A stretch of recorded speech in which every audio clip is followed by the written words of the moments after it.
CBI మాజీ joint director వివి లక్ష్మీనారాయణ గారి భార్యని సైబర్ నేరగాళ్లు ట్రాప్ చేసి ఆవిడ దగ్గర నుంచి 2,58,00,000 రూపాయలు దండుకున్నారు అనేది ఇప్పుడు సంచలనంగా మారింది. అసలు ఈ ఘటనలో ఏం జరిగింది అనేది మనం పూర్తి స్థాయిలో విశ్లేషణ చేసుకున్నాం. ప్రస్తుతం మనతో పాటున్నారు ప్రముఖ సామాజికవేత్త, ప్రముఖ రాజకీయ విశ్లేషకులు కృష్ణకుమారి గారు. వారితో మాట్లాడదాం. మేడం నమస్తే. నమస్తే. వివి లక్ష్మీనారాయణ గారి భార్యకి సైబర్ నేరగాళ్లు టోకరా వేశారని, ఆవిడ దగ్గర నుంచి 2,58,00,000 రూపాయలు దండుకున్నారు అనేటువంటి వార్తలు వస్తూ ఉన్నాయి. ఏంటి మేడం అసలు ఈ ఘటనలో ఏం జరిగింది? ఇది చాలా దురదృష్టకరమైన ఘటన. ముందుగా వీడియోలోకి వెళ్లే ముందు నేను జనరల్గా అప్పీల్ చేసేదే మళ్ళీ చెప్తున్నా, ఎవరైనా సరే అపరిచిత వ్యక్తుల దగ్గర నుంచి ఫోన్లు వస్తే మాట్లాడకూడదు. సైబర్ నేరగాళ్ళు ఆశ చూపిస్తారు, ఆశకి వెళ్ళొద్దు. ఒకవేళ మిమ్మల్ని భయపెట్టేలాగా ఎవరైనా సైబర్ నేరగాళ్ళు ఏమైనా ఫోన్లు చేస్తే ఇమ్మీడియట్గా 1930కి ఏ నెంబర్ నుంచి మీకు ఫోన్ వచ్చిందో ఆ నెంబర్ని 1930కి ఇచ్చేయండి. ఫస్ట్ చేయాల్సిన పని ఇది. ఇకపోతే విషయంలోకి వెళితే, లక్ష్మీనారాయణ గారి వైఫ్ ఊర్మిళో ఏదో ఉన్నారు పేరు, ఆవిడకి ఒక మెసేజ్ వచ్చింది. ఓకే, ఏమని అంటే, మేము ఇట్లా షేర్ మార్కెట్లో డబ్బులు పెట్టిన వాళ్ళకి మేము రూపాయి పెడితే 500 రూపాయల లాభాలు చూపిస్తామని అలా రకరకాలుగా మభ్య పెట్టేట్లాగా ఆశ చూపించేలాగా, ఆశ కూడా కాదు, అది ఒక పేరాశకి తీసుకెళ్ళిపోయారు. ఆవిడకి అలా చెప్పారు వాళ్ళు మాటలు. మేము పెద్ద పెద్ద స్టాక్ బ్రోకింగ్ వాళ్ళతోటి మాకు అంటే వాళ్ళకి మేము సబ్ ఏజెంట్లు అన్నట్లుగా, వాళ్ళకి మాకు అండర్స్టాండింగ్స్ ఉన్నాయి అన్నట్లుగా కొన్ని ఫేక్ లెటర్స్ కూడా పంపించారు. ఇప్పుడు ఆవిడ కూడా చదువుకున్న ఆవిడే కదా, ఆవిడేమి వాళ్ళు చెప్పగానే పెట్టేసేలా. ఆవిడ అడిగింది వాళ్ళకి, మీరు షేర్ మార్కెట్లో మీరు లాభాలు తీసుకొస్తారనటానికి గ్యారంటీ ఏంటి?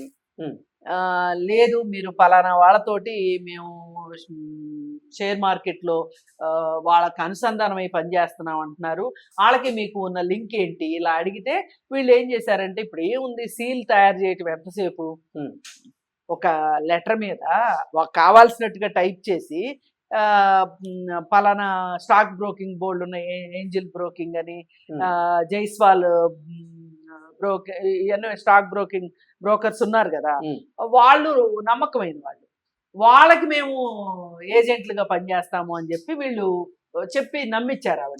నమ్మించి ఆ పత్రాలు కూడా చూపించారు. చూపిస్తే ఆవిడేమనుకుంది, నిజమే కదా, స్టాంపులు కూడా ఉన్నాయి కదా అనుకుంది. ఇక ఆవిడకి లాభాలు కనిపిస్తున్నాయి. నువ్వు పెట్టింది పెట్టినట్టు లాభాలు కనిపిస్తున్నాయి, కానీ ఆ డబ్బులు విత్డ్రా చేసుకునే ఆప్షన్ ఇవ్వట్లేదు ఎంతకి. చూసింది ఒక రోజు భర్తకి చెప్పింది ఈ సంగతి, ఇట్లా జరిగింది అని. అయ్యేసరికి ఇక ఆయనకి క్షణాల్లో అర్థమైపోతుంది కదా. ఇంకా ఆయన రియాక్ట్ అయ్యి చూసేసరికి అప్పటికే 2,54,00,000 రూపాయలు ఆవిడ పెట్టేసేసింది. అంటే ఆ డబ్బులు, అన్ని డబ్బులు ఆవిడ దగ్గర ఎక్కడ ఉన్నాయి అంటే, వాళ్ళ దగ్గర ఉన్న డబ్బులు, అలాగే ఆ బంగారం తాకట్టు పెట్టి మరీ డబ్బులు పంప్ చేసింది అనమాట దీనికి. ఇంకేముంది, ఇంకా లబోదిబో. అసలు వాళ్ళ దగ్గర నుంచి రెస్పాన్స్ లేదు. ఇప్పుడు వాళ్ళు మొత్తం అన్ఫాలో అయిపోయారు, ఈవిడ అన్ఫాలో చేసేసారు. ఈ విధంగా జరిగింది. ఇది ఎట్లుందంటే, అందరికి శకునం చెప్పే బల్లి కుర్తులు పడింది అన్నట్లేదు. ఇంట్లో అంత పెద్ద ప్రొఫెషనల్ని పెట్టుకొని అసలు ఒకరోజు ఒకనొక టైంలో గాలి జనార్దన్ రెడ్డిని కావచ్చు, జగన్మోహన్ రెడ్డి కావచ్చు, గజగజలాడిచ్చిన వాళ్ళ గుండెల్లో నిద్రపోయిన వ్యక్తి జేడి లక్ష్మీనారాయణ గారంటే. పైగా అసలు అన్నిటికన్నా బాధ కలిగించే విషయం ఏంటంటే, ఆయన చాలా ఈ మోసాలు వీటి గురించి మాట్లాడతారు అందరితోటి. అసలు ఒక ఫిలాసఫీ ఉంది ఆయన దగ్గర. ఒక మనిషికి ఏం కావాలి, అసలు సత్ప్రవర్తన అంటే ఏంటి, అసలు డబ్బు ఎంత కావాలి, ఇలాంటి రకరకాల విషయాల పట్ల పాపం ఆయన చాలా స్పీచ్లు ఇస్తారు, చాలా ఇన్స్పైరింగ్. ఆయన అయితే ఒక మోటివేషనల్ స్పీకర్ లాగా ఉంటారు. చాలా ఎన్జిఓలకి ఆయన స్పీకర్ గా పనిచేశారు, యంగ్ ఇండియా లాంటి వాటిల్లో. మరి అలాంటిది అసలు ఆవిడ ఆయనతోటి డిస్కస్ చేయకుండా ఎలా చేశారు అనేది, అంటే ఒకటి ఆయనకంటూ చెప్తే ఆయన మొత్తం లాగుతారు, వచ్చే డబ్బులు పోతాయి అనే ఉద్దేశంతో ఆవిడ ఈ పని ఆవిడ ఇలా చేసినట్టున్నారు. ఓకే. ఇప్పుడు దీన్ని బట్టి మనకు అర్థమవుతుంది ఏంటి అంటే, సైబర్ నేరగాళ్ళు చేస్తున్న మోసాలు ఇంత చదువుకున్న వాళ్ళకే ఇలా జరిగింది అంటే, అసలు మామూలు వాళ్ళు ఒకటి నొక్కబోయి ఒకటి, ఒకటి నొక్కబోయి ఒకటి నొక్కితే వాళ్ళ డబ్బులన్నీ పోయితే, అసలు వాళ్ళకి డబ్బులు పోయిన సంగతే తెలియదు. ఈ పోయిన తర్వాత ఎవరికి చెప్పుకోవాలో కూడా తెలియని వాళ్ళు బోల్డు మంది ఉన్నారు. కొంతమంది సిగ్గుపడి మానేసే వాళ్ళు ఉంటే, కొంతమంది ఇంకేం వస్తాయిలే రావు అని చెప్పి ఏ సంస్థలకి వెళ్ళని వాళ్ళు. ఇప్పుడు వీళ్ళైనా ఒక రకంగా చాలా నామర్దా కింద లెక్క, పరువు పోయినట్టు లెక్క. ఇది చదువుకోకముందు కాకరకాయని, చదువుకున్న తర్వాత కేకరకాయ అన్నట్టు అయినట్టు ఉండదు వ్యవహారం చూస్తే. అంటే అసలు ఇక్కడ మనం ఆలోచించాల్సింది ఇంకొకటి ఉంది. అసలు ఇంత అవకాశం ఎలా దొరుకుతుంది సైబర్ దొంగలకి? సైబర్ దొంగలు ఎలా చొరబడగలుగుతున్నారు? వాళ్ళు ఎట్లా బతికి పట్టగలుగుతున్నారు? అసలు దీని వెనక ఉన్న మాఫియా ఏంటి అనేది చూడాల్సిన అవసరం ఉంది. ఎగ్జాక్ట్లీ. మన దేశంలోనే జరుగుతుందా ఇది? అన్ని దేశాల్లో కూడా జరుగుతుందా ఈ సైబర్ మోసాలు? ఈ ప్రపంచవ్యాప్తంగా ఉంది కదా. ప్రపంచవ్యాప్తంగా ఉన్నప్పటికీ కూడా మన దేశంలో జరిగినంతగా జరగకపోవటానికి వేరే దేశాల్లో కారణం ఏంటి అంటే, ఒక ఎంతో కొంత నాలెడ్జ్ లేకపోకుండా ఈ ఫోన్ ఆపరేటింగ్ దీంట్లోకి వెళ్ళరు. కానీ సైబర్ నేరాల్లో ఇప్పుడు అగ్రరాజ్యమైన అమెరికానే మొదటి స్థానంలో ఉంది సైబర్ నేరాల్లోనా. అంటే దీన్ని బట్టి అర్థం చేసుకోండి, మనిషి అవసరాలు ఆర్థికంగా ఎంత తొందరగా సెటిల్ అయిపోదాము అని ఏదో అంటారే, కొండనాలకు మందేస్తే ఉండనాలకు పోయింది అన్నట్లు అయిపోతుంది. అంటే ఎప్పుడైనా సరే ఫియర్ అండ్ గ్రీడ్ ఇలాంటి పనులు చేయిస్తాయి మనల్ని. ఫియర్ ఏంటంటే, అందరూ బాగుపడిపోతున్నారు, అందరికీ డబ్బులు వచ్చేస్తున్నాయి, అందరూ బాగున్నారు, డబ్బులతోటి పెద్ద పెద్ద కార్లు కొనుక్కుంటున్నారు, నగలు కొనుక్కుంటున్నారు, పెద్ద పెద్ద ఫంక్షన్లు చేసుకుంటున్నారు, విల్లాలు కొనుక్కుంటున్నారు, మనమేమో ఇక్కడే ఉండిపోయాం ఏంటి, ఎట్లా ఇట్లా అయితే అనే ఒక భవిష్యత్ పట్ల భయం ఉంటుంది చూసారా, ఫియర్. ఆ ఫియరు కొంతమందిని పెట్టిస్తుంది, కొంతమందిని ఏమో గ్రీడ్ పెట్టిస్తుంది. ఆల్రెడీ డబ్బులు ఉంటున్నాయి వాళ్ళకి, ఉండటానికి, తినటానికి, తిరగటానికి కారు, ఉండటానికి ఇల్లు, తినటానికి తిండి, చేసుకోవటానికి ఉద్యోగం ఉండి కూడా చేస్తున్నారు అని అంటే వీళ్ళది ఏమనుకోవాలి, గ్రీడ్. అసలు స్టాక్ మార్కెట్ మెయిన్ రీజనే fear and greed. Easy money. అది ఎవడో అష్ట కష్టాలు పడి పనులు చేస్తా ఉంటాడు, ఆ రక్త మాంసాలు చిందించి, మనమేమో జస్ట్ ఇంట్లో కూర్చొని ఏసీ రూమ్ లో కూర్చొని ఒక క్లిక్ కొట్టి డబ్బులు పెట్టి మళ్ళీ ఇంకొక క్లిక్ కొడితే మనకు డబ్బులు వచ్చేస్తాయి అని అనుకుంటాము. ఇప్పుడు సైబర్ నేరగాళ్ళు కూడా ఒకే క్లిక్ తో మొత్తం డబ్బులన్నీ కాజేస్తున్నారు. ఇప్పుడు ఎవరైతే అతి ఎక్కువగా టెక్నాలజీని యూజ్ చేయాలనుకుంటారో, ఇప్పుడు నేను ఎంతో కొంత చదువుకున్నా, కానీ ఈ రోజుకే నాకు నెట్ బ్యాంకింగ్ ఆపరేట్ చేయటం ఇష్టం ఉండదు. నేను చేయను నెట్ బ్యాంకింగ్. ఎందుకు చేయను అంటే, ఇప్పుడు ఒకటి నొక్కపై ఒకటి నొక్కుతాం, ఏదేమవుతుందో తెలియదు. ఇప్పుడు స్మార్ట్ ఫోన్ వాడటం కూడా అన్ని వేళలా ఒక రకంగా సురక్షితం కాదు, అవగాహన లేనితో గనక చేస్తే ఇరుక్కుంటాము. అందుకని దయచేసి ఇప్పుడు మనకున్న కొద్దిపాటి డబ్బులు కండి, ఆదివారం బ్యాంకు లేని రోజు కూడా ఆపరేట్ చేసేంత అవసరాలు మనకేముంటాయి? ఒకటి, అసలు ఒక బ్యాంకుకి వెళ్ళాం అనుకోండి, ఇంట్లో కూర్చునే చేసేదానికంటే కూడా బ్యాంకుకి వెళ్తే నలుగురు మనుషులు కనిపిస్తారు. ఇప్పుడు మనం ఒక షాప్కి వెళ్ళాం, నలుగురు మనుషులు కనిపిస్తారు. Online shopping, online banking, online orders, online వ్యవహారాలు వచ్చిన తర్వాతనే మనిషి అనవసరమైన చిక్కుల్లోకి వెళ్తున్నాడు.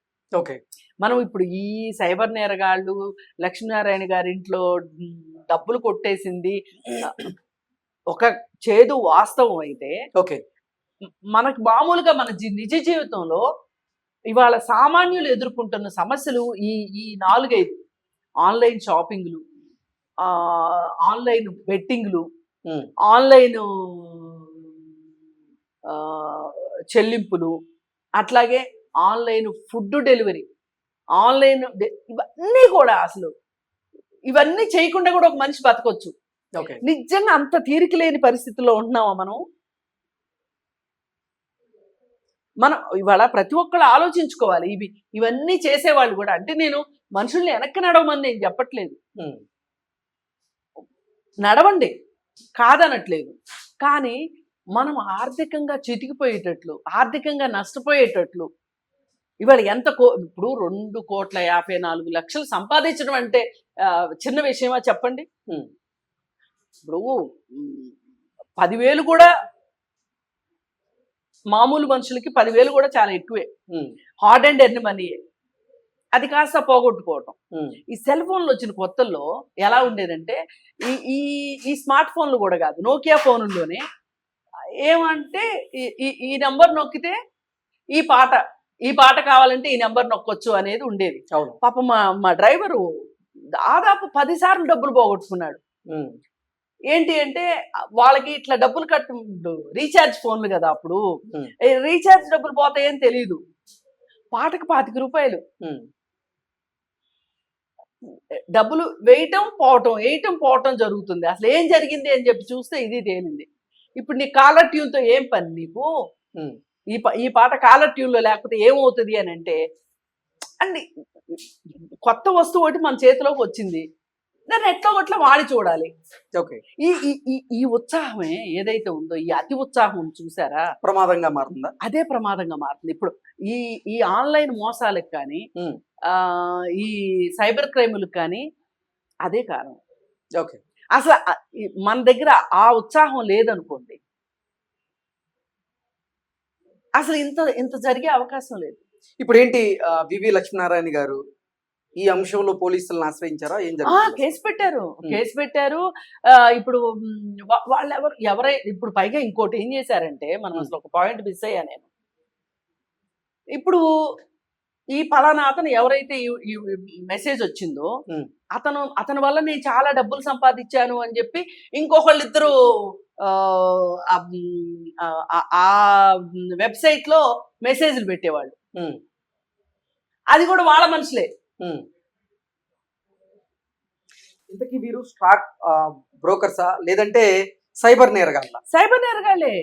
అసలు స్టాక్ బ్రోకర్స్ అయితే ఏమండి మేము చెప్పాము ఇంత వస్తుందని చెప్పాము, రాలేదు, ఇన్ని డబ్బులే మిగిలిన. సైబర్ నేరగాల వల్ల మిగిలిన ఇద్దరు ఎలా సంపాదించుకోగలిగారంటారు? కాదు, వాళ్ళు సంపాదించుకోలే, వాళ్ళు మెసేజ్ పెట్టారు, వాళ్ళు ఒక ముఠా. ఓకే. ఇప్పుడు అది కూడా ట్రాపే. ఒకళ్ళ వల్ల సాధ్యం కాదు ఇది. దీనికోసం ఆఫీసులే మెయింటైన్ చేసి చేస్తున్నారు. ఓకే. వాళ్ళు ఏం చేస్తారంటే ఆఫీస్ అడ్రస్ ఎక్కడా ఉండదు. ఆఫీస్ ఉంటది కానీ అడ్రస్ ఎక్కడా పెట్టరు. ఆఫీస్ అడ్రస్ ఉంటది కానీ ఆఫీస్ ఉండదు. అడ్రస్ ఉంటది, అదే అడ్రస్ లో ఆఫీస్ ఉండదు. ఎగ్జాక్ట్లీ. ఆ అడ్రస్ కూడా ఉంటది, ఆ అడ్రస్ లో ఆఫీస్ ఉండదు. ఇది అసలు కీలకమైన పాయింట్. వీళ్ళు ఏమనుకుంటారు, మేము అన్ని చెక్ చేశాం కదా అనుకుంటారు. అది ఎక్కడో నవీ బొంబాయిలోనో లేకపోతే ఇంకో చోట గుజరాత్ లోనో ఎక్కడో ఉంటది అనుకోండి, వీళ్ళు అక్కడికి వెళ్ళి చూడలేరు కదా. ఎగ్జాక్ట్లీ. అందుకే అదే ఇప్పుడు మోతీలాల్ ఓస్వాల్ అని ఉందండి ఇక్కడ. నిజంగా స్టాక్స్ చెయ్యాలి అని అనుకుంటే, స్టాక్ లో డబ్బులు పెట్టాలి అనుకుంటే వాళ్ళ ఆఫీస్కి వెళ్తే అక్కడ స్టాఫ్ ఉంటారు. ఓకే. వాళ్ళతో మాట్లాడొచ్చు, వాళ్ళతో మాట్లాడి మీకు ఏం డౌట్లు ఉన్నా మాట్లాడొచ్చు. అట్లాంటివి చాలా ఉన్నాయి, చాలా ఆఫీసులు ఉన్నాయి. వెళ్ళొచ్చు, ఆఫీస్కి వెళ్ళి మాట్లాడొచ్చు. ఒకసారి వెళ్ళి ఆఫీసు అదంతా చూసి అసలు ఇవన్నీ కూడా కాదు, నెట్ బ్యాంకింగ్ ద్వారా అదేదో తీసుకుంటారు, డిమాట్ అకౌంట్ తీసుకుంటారు. డిమాట్ అకౌంట్ మీరు చేసుకోవచ్చు అవగాహన ఉంటే. అవును. కానీ ఒకటి, వాకిట్లో ముగ్గు పెట్టినంత ఈజీ అయితే కాదు. Stock market very very dangerous. Exactly. Very very dangerous. పరిస్థితులు ఎప్పుడు ఎలా ఉంటాయి అనేది ఎవరికి తెలియదు. స్టాక్స్ అంచనా వేయలేరు. ఇప్పుడు ఒకటండి, ఇప్పుడు పెద్ద పెద్ద వాళ్ళు ఏం చేస్తారంటే సంక్షోభం వచ్చినట్లుగా చూపిస్తారు. అప్పుడు ఏం చేస్తారంటే జనాలు ప్యానిక్ అయిపోయి ఫియర్ తోటి అమ్మేస్తారు. వాళ్ళే కొనుక్కుంటారు, ఆ కంపెనీ వాళ్ళే కొనుక్కుంటారు ఆ షేర్స్. మళ్ళీ స్కామ్ 1992లో క్లియర్ గా చూపించారు హర్షద్ మెహ్రా చేసినటువంటి. హర్షద్ మెహతా చేసింది, Hmm. కేతన్ పరేఖ్ చేసింది. Hmm. అలాగే ఇప్పుడు మొన్న ఈ మధ్య కూడా ఈ అనిల్ అంబానీ, ముఖేష్ అంబానీ ఇద్దరు పోట్లాడుకున్న టైంలో Hmm. చాలా మంది షేర్లు అమ్మేసుకున్నారు. ఓకే. అమ్మేసుకుంటే ఎవరు కొనుక్కున్నారు అనుకుంటున్నారు? ముఖేష్ అంబానీ కొనుక్కున్నాడు ఆ షేర్లు. మేము బైబ్యాక్ అని చెప్తారు. అంటే అబ్బో కంపెనీ చాలా లాభాల్లో ఉంది కావలసి అనుకుంటాం. ఎంతమందికి ఎలాట్ అయినాయో ఎవరికి తెలియదు. ఎవరి కాళ్ళు ఇంకొకరికి ఎలాట్ అయినాయి, నాకు ఎలాట్ కాలేదు అనుకుంటారు. అన్ని పచ్చి మోసాలు, పచ్చి మోసాలు అంతే. ఇంకా ఇప్పుడు షేర్ మార్కెట్లో నీతిగా నిజాయితీగా బిజినెస్ చేయని వాళ్ళు లేరు అని నేను చెప్పలేను. చేస్తారు, చేసేవాళ్ళు చేస్తారు. లాభం వస్తో నష్టం వస్తో తెలియదు. అసలు ఎందుకు ఉన్న చోట ఉండకుండా ఇవన్నీ చేసుకోవాల్సిన అవసరం. కష్టపడి సంపాదించినటువంటి ధనాన్ని ఇతర రూపాల్లో మీరు ఏదైనా పెట్టుబడులు పెట్టుకొని దాని ద్వారా లాభాలు పొందొచ్చు, కానీ ఇలా గాల్లో మెడలు కడతా ఉంటే మాత్రం ఖచ్చితంగా ఇబ్బందులు ఎదుర్కో. అసలు వారెన్ బఫెట్ అని ఆయన ఇంటర్నేషనల్ ఫైనాన్షియల్ అడ్వైజర్, ఆయన మీకు కూడా తెలిసే ఉంటారు. వారెన్ బఫెట్ ఆయన ఏం చెప్తారంటే సంపాదించడం అసలు పెద్ద గొప్పే కాదు, ఆ సంపాదించిన దాన్ని జాగ్రత్త చేసుకున్న వాళ్ళే అసలైన తెలివైన వాళ్ళు అని చెప్తారు. అవును. ఇది ప్రతి ఒక్కళ్ళు గుర్తుపెట్టుకోవాలి. చాలా మంది సంపాదిస్తారు, పోగొట్టుకుంటుంటారు. అంటే వాళ్ళు ఒక లెవెల్ వరకే సమర్థులని లెక్క. ఇప్పుడు ఒక 30% మనం సమర్థులు అయి సంపాదిస్తే, వ్యాపారం ఎలా చేయాలో లేదా డబ్బులు ఎలా సంపాదించాలో తెలిసిన వాళ్ళకి మరి కూడబెట్టడం తెలియదు అంటారా? జాగ్రత్త పట్టడం, కూడబెట్టడం కాదు ఇక్కడ. కూడబెట్టడమే కాదు, అసలు ఆ సంపాదించిన డబ్బుల్ని ఎట్లా జాగ్రత్త చెయ్యాలి అని, అది అది అసలైన కళ అంటాడు. ఆర్థిక కళ అంటే అది అంటాడు. సంపాదించడం గొప్ప కాదంటాడు. సంపాదించడం ఎవరైనా సంపాదిస్తారు. దాన్ని కరెక్ట్గా ఇన్వెస్ట్ చేయటం, ఆ వచ్చిన లాభాలని జాగ్రత్త చేయటం, ఇది. అందుకని ఫైనల్గా చెప్పొచ్చేది ఏంటంటే, ఎవ్వరూ కూడా ఇప్పుడు ఇంత చదువుకున్న కుటుంబమే ఇలా ఒక రకంగా ఆయన ఎంత అత్యున్నతమైన ఉద్యోగం చేసి రిటైర్ అయిన ఆయన పాపం దాంట్లో ఆయన రిటైర్మెంట్ బెనిఫిట్స్ దగ్గర నుంచి అన్నీ ఉండొచ్చు పాపం. అలాంటిది ఆమె బంగారం తాకట్టు పెట్టి మరీ పెట్టింది అంటే ఇది ఎలాంటిదంటే అలా పరుగులు పెట్టేస్తుంది. పచ్చిగడ్డి ముందు కట్టి బండికి కట్టి గుర్రాన్ని బరిగెట్టిస్తారు. మామూలుగా గుర్రం మొరాయిస్తుంది అనుకోండి, ఏం చేస్తారు, ముందు ఒక పచ్చిగడ్డి కడతారు. కట్టి ఈ గుర్రం ఏమనుకుంటుందంటే నేను పరిగెట్టి పరిగెట్టి పరిగెట్టి ఆ గడ్డిని అందుకోవాలనుకుంటుంది. అట్లాగే చేస్తారు వీళ్ళు సైబర్ నేరగాళ్ళు. మరి నేనైతే మనస్ఫూర్తిగా ఏం కోరుకుంటున్నానంటే, ఎవరి డబ్బులైనా సరే ఇట్లా సైబర్ నేరగాళ్ళ వల్ల పడి నా డబ్బులు రికవరీ అయితే పాపం ఇంకొకసారి జన్మలో వాళ్ళు ఇలాంటి పని చేయరు. ఎగ్జాక్ట్లీ. కానీ పెట్టిన వాళ్ళే కాదు, పెట్టని వాళ్ళు కూడా ఎవరు ఇట్లాంటి ఆడి జోలికి వెళ్ళకూడదు అని చెప్పి, సైబర్ నేరగాళ్ళ నేరాల పట్ల తస్మాత్ జాగ్రత్త అంతే. ఫోన్లో ఏ మెసేజ్లు అంటే ఆ మెసేజ్లుకి మనం రియాక్ట్ కాకపోవటము, రెస్పాండ్ కాకపోవటం అనేది చాలా ఉత్తమం. వీలున్నంత వరకు టెక్నాలజీ వాడి, అంటే ఈ వెబ్సైట్లు ఇట్లాంటివన్నీ వాడి మీ జీవితాలను నడిపించుకునే కన్నా మామూలుగా మనం ఒక 10 సంవత్సరాల క్రితం ఎలా ఉన్నాము ఆ విధంగా పనులు నడిపించుకుంటే మనం ఎంత మోసము. Okay madam, thank you. Thanks.